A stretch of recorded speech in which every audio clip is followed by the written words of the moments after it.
Ndabashuje mwe mudahwema gukurikira Rwanda News kuri uyu munsi. Ingabo z'u Burundi, ingabo za FARDC, ingabo za Wazalendo, ingabo za FDLR, ingabo za Tanzania zawe n'uruva gusenya, dore ko n'igitero cya M23 cyaje kugera no ku butaka bw'u Burundi, mu gihe Leta Zunze Ubumwe za Amerika zikomeje kurira zisaba DJ Prince. Ni mu gihe kandi ingabo z'u Burundi zatangije urugamba zivuga ngo n'u Rwanda rwarashe ibirindiro byabo dore ko defense yabo yasenye. Reka twinjire muri aya makuru mu buryo burambuye. Igiciro cya mbere ni amakuru yuko M23 yageze ku butaka bw'u Burundi igasenya ibikoresho ndetse igasenya n'abasirikare bari barakoze defense yo kurinda umupaka w'u Burundi, aho ibitero byagabwaga kuri M23 byaturukaga mu Burundi ndetse n'intwaro z'u Burundi nyinshi zari ziri muri icyo gice zaje gufatwa na M23. Bivuga ko M23 ishobora kuba igiye kwinjira mu butaka bw'u Burundi ikajya guhangana na Evariste Ndayishimiye, bamaze iminsi baburira ndetse banamusaba yuko yarekera gukomeza gukora ibikorwa akora byo gufasha Leta ya Kongo mu kugaba ibitero kuri M23 ndetse no kuba civile rusange bavuga ururimi rw'ikinyarwanda b'abanyamurenge. Ni mu gihe kandi icyo gitero cyaje gukorwa mu buryo buremereye dore ko ingabo z'u Burundi zasize ubuzima ari nyinshi za FARDC ndetse n'abacancuro bakagaragara ku bibuga bapfuye, bamwe bakaswe imitwe. Ni mu gihe icyo gitero cyabaye simusi kandi ibintu bikomeje kugaragara ko mu Burundi hagiye gufatwa indi myanzuro ikomeye kugira ngo barebe ko iki gitero cyaza gusubizwa inyuma cyangwa baze gusaba M23 mu bice by'amahoro kugira ngo isubire inyuma.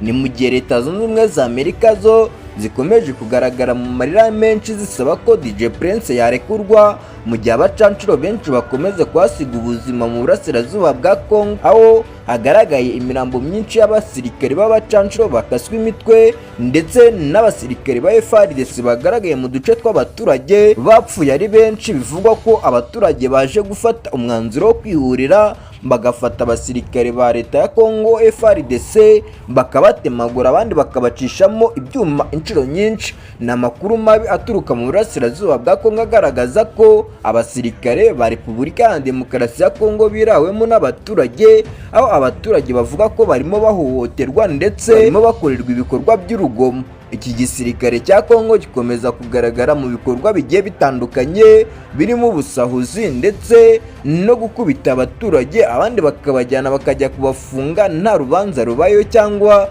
badakurikiranywe n'imanza. Abaturage bakomeza kuvuga ko bakomeza kubura abantu babo barigiswa ndetse bakaburishwa na Leta ya Kongo, aho ibi bintu bikomeje kubangamira ubusugire bw'umuturage ndetse n'ubusugire bwa Leta ya Kongo. Ku rundi ruhande ingabo z'u Burundi ndetse n'ingabo za Tanzania zapfuye muri uru rugamba zabaye nyinshi kurusha mbere, dore ko kuri ubu ngubu barimo kubarurwa abantu barenga magana bahapfiriye, ariko n'ubu nta mubare cyangwa itangazo rya Leta rirasohoka rigaragaza ibyabaye kuri uru rugamba. Ni mu gihe ku rundi ruhande muri Uvira ndetse no mu tundi duce hagaragaye indi mirwano ikomeye, aho n'ibibuga by'indege bimwe na bimwe muri teritwari ya Uvira bikomeje gufatwa ndetse no muri Minembwe ibintu bikomeje kuba bibi. Ni mu gihe muri Goma ndetse no muri Kivu y'Amajyaruguru ho hakomeje kugaragara ibikorwa byubaka igihugu M23 ikomeje gukora, aho ingabo za M23 zashyizeho defense ikomeye kandi ifite imbaraga.